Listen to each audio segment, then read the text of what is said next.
Before log అయిందంటారా movie అనుకోవచ్చు.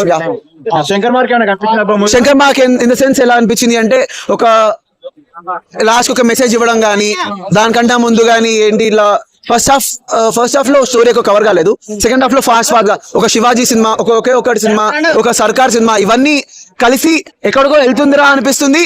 అక్కడ unpredictable గా చేస్తున్నాడు. అన్ని కలిపి తీస్తే ఎలా ఉంటుంది అలా ఉందా గేమ్ చేంజర్? లేదు, అందరు కలిపి తీసి దానికి అన్ని ఎండింగ్స్ మారిస్తే ఎలా ఉంటుంది అలా ఉంది. సో కాన్సెప్ట్స్ కాపీ అయ్యి స్టోరీ లైన్ మారింది. అట్ ది ఎండ్ ఒక కొత్త ఏమంటాం సేమ్ స్టోరీని ఒక డిఫరెంట్ క్యారెక్టరైజేషన్ లో, ఎందుకంటే ఇక్కడ ఎలక్ట్రల్ కమిషన్ వాళ్ళ ఒక పవర్ ఏంటనే చూపించారు.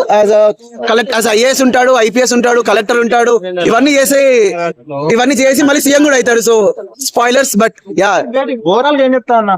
Overall 6.5 to 7/10. సినిమాటోగ్రఫికల్లీ బాగుంది, ఎడిటింగ్ కూడా బాగుండింది.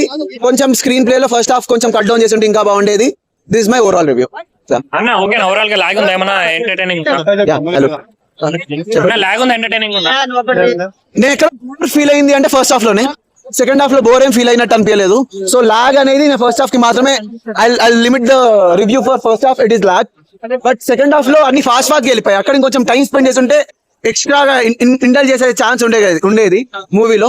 బట్ ఆన్ ద హోల్ ఎక్కడ నేను ఫస్ట్ హాఫ్ అయిపోయే వరకు అరే మూవీని ఇక్కడ నుంచి స్టోరీ ఎలా తీసుకెళ్తారా అన్న ఫీలింగ్ వచ్చింది. సెకండ్ హాఫ్ లో ఫ్లాష్ బ్యాక్ ఇంక్లూడ్ చేశారు. At the same time story actual story మళ్ళీ ప్రెసెంట్ లోకి వచ్చి ఎలా కంటిన్యూ అవుతుంది అనేది ఇంక్లూడ్ చేశారు.